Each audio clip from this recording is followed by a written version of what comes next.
ቀጣዩን ፓርት ይዤ መጥቻለሁ። ጽናት ምን ገጠማት? በጣም ያሳዝናል። በጣም ነው የሚያሳዝነው። ይሄ ሁሉ በኪራ ምክንያት ነው። አንገቷን በገመድ ሲጣርጋ ላትመለስ ራሷን ልታሰናበት ስትል ምሩዬ እየሮጠች መጣች እና እባክሽን ጽናቴ፣ እባክሽን ጽናቴ፣ እባክሽን ጽናቴ ብላ አንገቷ ላይ ያለውን ገመድ ሲጥ ለማድረግ ስትል ለትንሽ በቃ ልታመልጥ ስትል ምሩ ደረሰችላት ማለት ነው። እናም ምሩ ባደርስ ኖሮ ላትመለስ ሄዳ ነበር ጽናቴ። በጣም ያሳዝናል። ይሄ ሁሉ በኪራ ምክንያት ነው፣ በኪራ ምክንያት ነው ይሄ ሁሉ ማለት ነው። ሰላም ሰላም! ውድና የተከበራችሁ በያላችሁበት ስፍራ ሰላማችሁ ይብዛ። ለዚህ ቻይናል አዲስ የሆናችሁ ላይክ፣ ሼር፣ ሰብስክራይብ ማድረግ አትርሱ። እንዲሁም አዳዲስ ቪዲዮዎች፣ አዳዲስ መረጃዎች ወደ እናንተ እንዲደርሱ የደውል ምልክቷን በመንካት ተቀላቀሉ። ቀጣዩን ፓርት ይዤላችሁ መጥቻለሁ። በመሀል ቪዲዮን አስገባለሁ። እስከ ቪዲዮ ፍጻሜ ለመከታተል ሞክሩ። ውድና የተከበራችሁ እንዳልኳችሁ የጽናት ህይወት በጣም ያሳዝናል። ጽናትን ምን ገጠማት?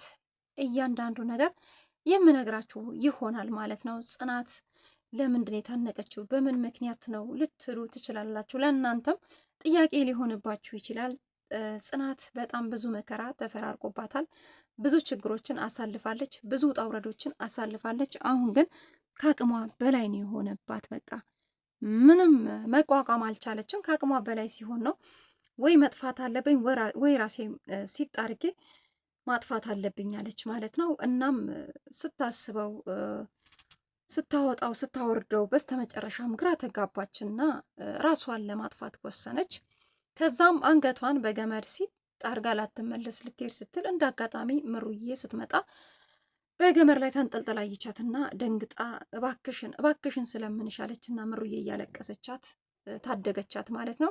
ኪራን ባያሳት በጣም ተደናገጠ፣ ራሱን ሳተ። እንዲሁም የቤቲ እናት አይታ በጣም ነው የደነገጠችው።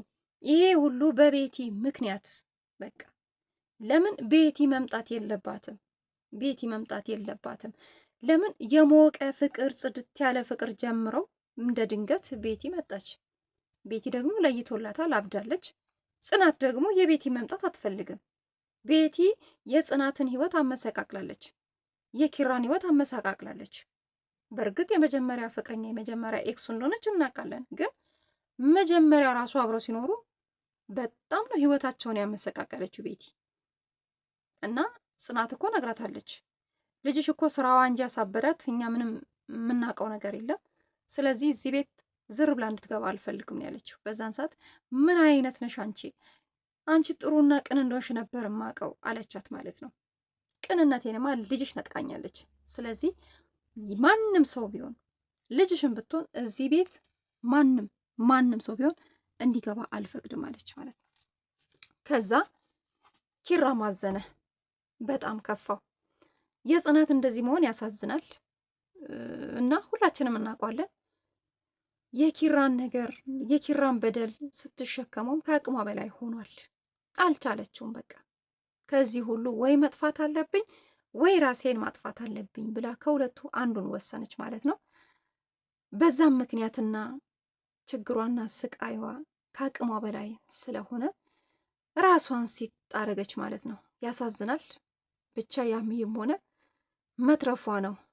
ምክንያቱም ሁላችንም እንደምናውቀው ጽናት ለፍቅር ስትል ብዙ መስዋዕት እንከፍላለች። ብዙ ከመጠን በላይ ለኪራ በጣም ብዙ መስዋዕት እንከፍላለች። የገዛ ልጇን ነው በቤቲ ምክንያት ያጣችው። ታዲያ ጽናት ላይ እኮ መፍረድ አንችልም።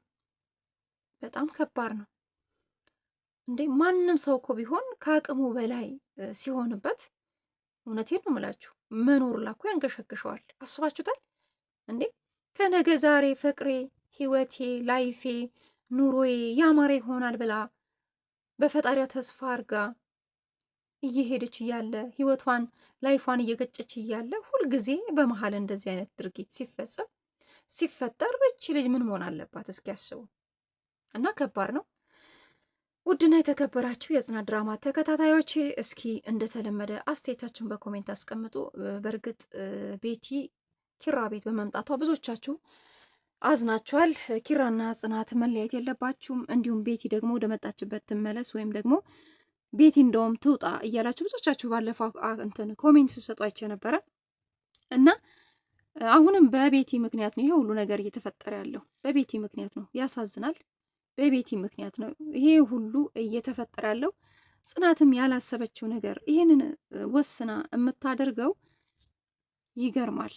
ይህ ሁሉ ምንድን ነው? በቤቲ ምክንያት። የሚገርማችሁ ነገር ሲቀጥል ደግሞ ኪራም የእውነት አሁን ላይ እያበዛው ነው።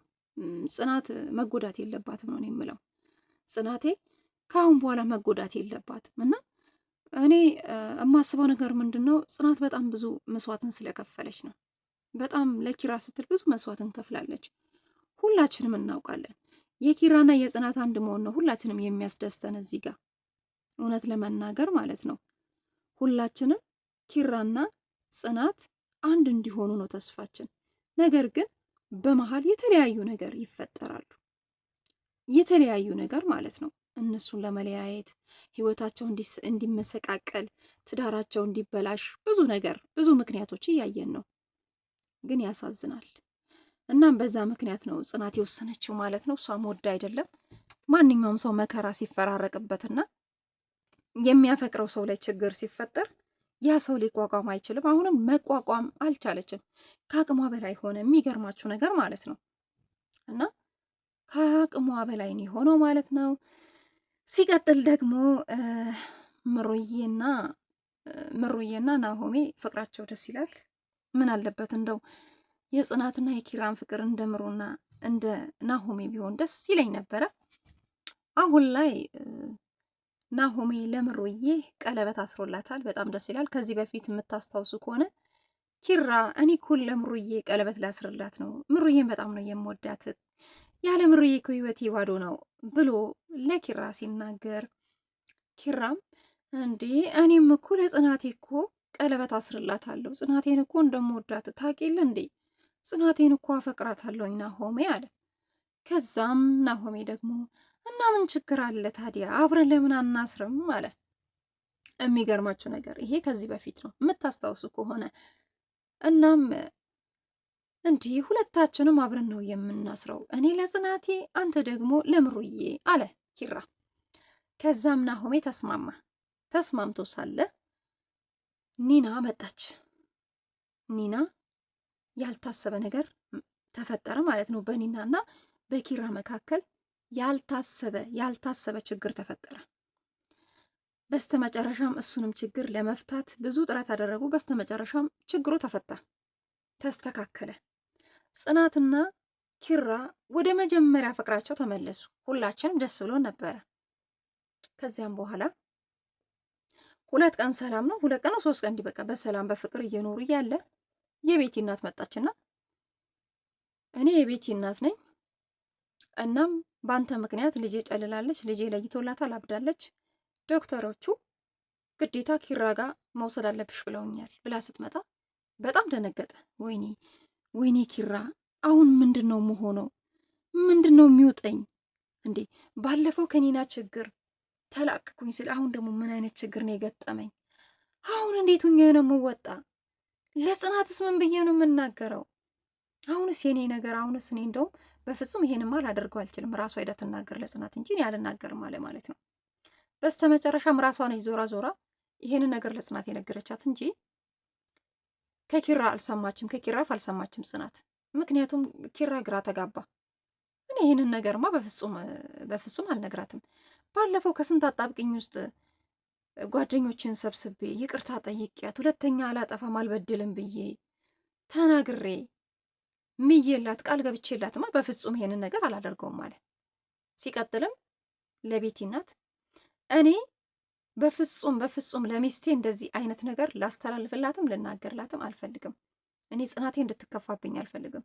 በጣም የምወዳትና የማፈቅራት ሚስቴ ናት ሲል ከዛ ብለህ እንደዛ ማለት ጀመርክ። የልጄን ፍቅር የነጠቀች የልጄን ፍቅረኛ የነጠቀች እሷ ማናት ማየት አለብኝ ስትል የቤቲ እናት እባክሽን ስነ ስርዓት ያዥ።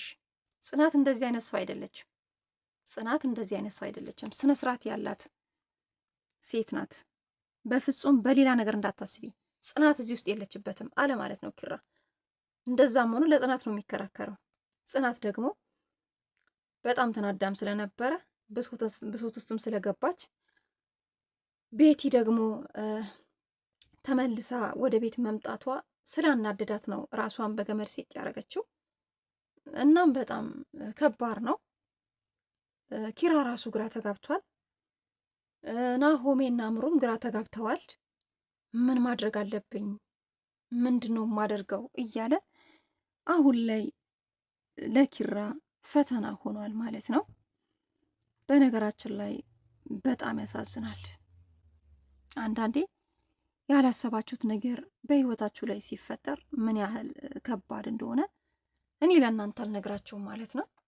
እና አሁን ላይ ጽናቴ ምንም በቃ ተስፋ ቆርጣ ተናዳ ነው ይህን ድርጊት የፈጸመችው። በእሷም ላይ መፍረድ አይቻልም። በጣም ብዙ ነገር ተቋቁማለች። ብዙ መከራዎችን ብዙ ችግሮችንም አልፋለች። ምናም በተስፋ እየጠበቀችው አሁንም እንደዚህ አይነት ነገር ሲፈጠር ምን ማድረግ ነበረባት ነው እኔ የምምለው። ከባድ ነው። በነገራችን ላይ ትዕግስቷ ከአቅሟ በላይ ስለሆነ ነው ይሄንን ገመድ አንገቷ ላይ አስገብታ ሲጥ ለማድረግ የወሰነችው። ለዛሬ ይዤ የመጣሁት ቪዲዮ ይህን ይመስላል። እንደተለመደ አስተያየታችሁን በኮሜንት አስቀምጡ። እወዳችኋለሁ። ሰብስክራይብ፣ ላይክ አድርጉ። ባይ ባይ።